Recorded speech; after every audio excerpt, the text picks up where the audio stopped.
Tasavvur qiling, bu papka ikki o'lchovli tekislik. Unda balandlik ham, chuqurlik ham yo'q.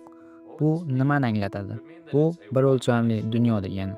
Agar ichida biror organizm yashasa, u faqat oldinga va orqaga harakatlana oladi. Endi ikkinchi o'lchovga o'tamiz. Bu yerda uzunlik va kenglik bor. Agar organizm bu yerda yashasa, u yuqoriga, pastga, chapga va o'ngga harakatlana oladi. Ikki o'lchovli dunyo cheksiz bir o'lchovli chiziqlardan iborat. Xuddi bizning uch o'lchovli olamimiz chuqurlik, uzunlik va kenglikdan iborat kabi. U esa cheksiz ikki o'lchovli tekisliklardan tashkil topgan. Endi men ko'plab papkalarni ustma ust qo'yaman. Shu bilan bizda 3 o'lcham hosil bo'ldi. Chuqurlik, uzunlik va kenglik. Endi savol, agar shu yerdan ham davom etsam nima bo'ladi? Natijada 4-o'lcham paydo bo'ladi. 4-o'lcham o'zi nima? Buni tushunish uchun ikki o'lcham qanday ko'rinishini tushunish kerak. Biz 3 o'lchovli dunyoda yashaymiz, lekin narsalarni ikki o'lchovli tarzda ko'ramiz. Masalan, mukammal bir sharni olaylik. Unga qarasak, u oddiy ko'rinadi. Biz u sharsimon ekanini yorug'lik va soyalar orqali bilamiz. Xuddi shu holat ikki o'lchamli organizmga ham tegishli. U bir doirani ko'rsa, yorug'lik sababli bir cheti yorug'roq, o'rtasi qoraroq ko'rinadi. Agar biror narsa sizga yaqinlashsa yoki uzoqlashsa, siz uni harakat qilyapti deb ko'rmaysiz. Siz uni kichiklashyapti yoki kattalashyapti deb o'ylaysiz. Lekin agar bu narsa uzoqlashish bilan birga ayni vaqtda kattalashsa, siz harakatni sezmaysiz. Agar unda yorug'lik yoki detallar bo'lmasa, u o'zgarayotgani sezilmaydi.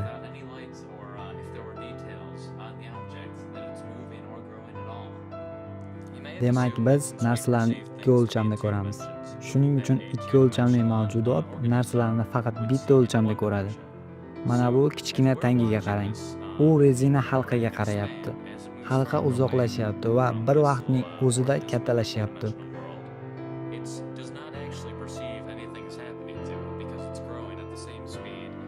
Ammo u bunga e'tibor bermaydi.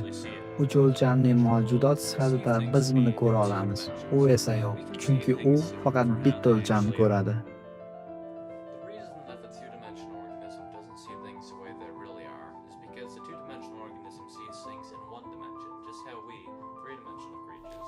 Demak, biz ham aslida o'z dunyomizni to'liq ko'rmaymiz. Agar 4 o'lchovli mavjudot bo'lsa, u bizning dunyomizni to'liq ko'rishi mumkin. U devordan o'tib ko'ra oladi. Odamning ichini ham ko'ra oladi. Xuddi biz ikki o'lchamli dunyoga tepadan qaragandek.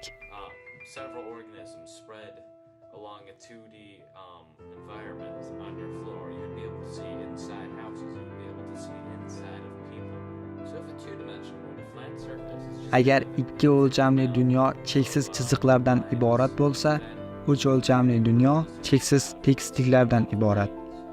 4-o'lchamli dunyo esa cheksiz 3 o'lchovli obyektlardan tashkil topgan. Ammo ular oddiygina ustma-ust qo'yilmagan. Aks holda bu yana 3 o'lchamli dunyo bo'lardi. Buni tushunish uchun matematikaning ketma-ketligini tushunish kerak.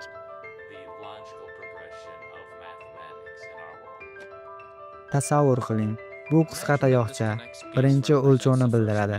Oddiy chiziq.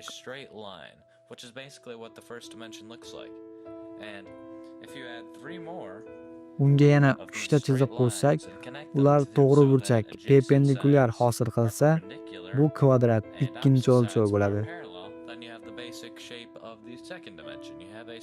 Agar bunga yana 4 kvadratni birlashtirsak, bu kub, ya'ni 3-o'lcham.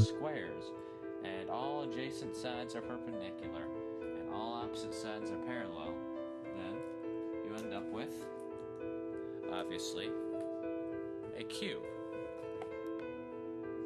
So, if you try to keep going from here, Agar 8 ta kubni alohida chiziqlar bilan bog'lasak, bizda tesserakt, 4-o'lchamli shakl hosil bo'ladi. Men sizga tesseraktni ko'rsata olmayman, chunki biz uni tasavvur qila olmaymiz. That are within each other that have all adjacent sides perpendicular and all opposite sides parallel. Yet there are Tesseract bu bir-biriga ulangan 4 ta kubdan iborat bo'lgan shakl. So, a tesseract would look somewhat like this picture. Now that's not exactly what it looks like because this is a two-dimensional depiction, and obviously not all of the lines are straight. So I cannot show you what a tesseract actually looks like because we cannot perceive things in Rasmlarda the uni third ikki dimension. o'lchamda ko'rsatish mumkin, lekin asl holi boshqacha. Biz hatto bu shaklni xayolda ham to'liq tasavvur qila olmaymiz. Lekin siz 4-o'lchamdan ham yuqoriga ko'tarilishingiz mumkin. 5-chi, 6-chi, hattoki 71-o'lchamgacha. Nazariy jihatdan fazoviy o'lchamlar cheksiz bo'lishi mumkin.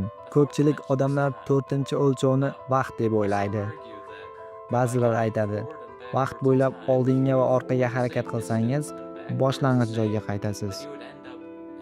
Bu fikr mantiqiy tuyuladi, lekin aslida noto'g'ri.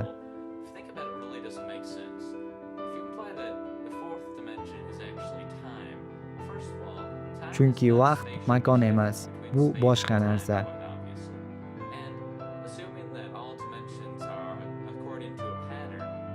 Agar har bir o'lcham ketma-ket tartibda bo'lsa, unda vaqt alohida bo'lishi kerak emas edi.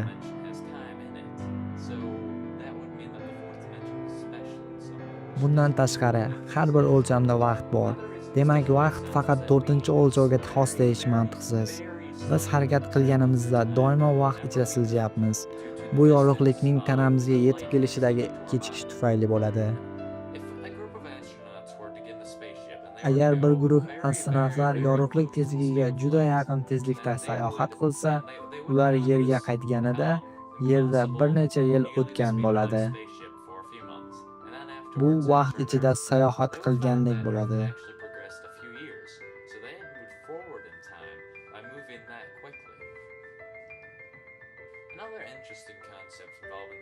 Yana bir g'oya. Ba'zi fiziklar va matematiklar o'lchamlar egri bo'lishi mumkin deydi. Chiziqlar ozgina egilsa, u aylana hosil qiladi.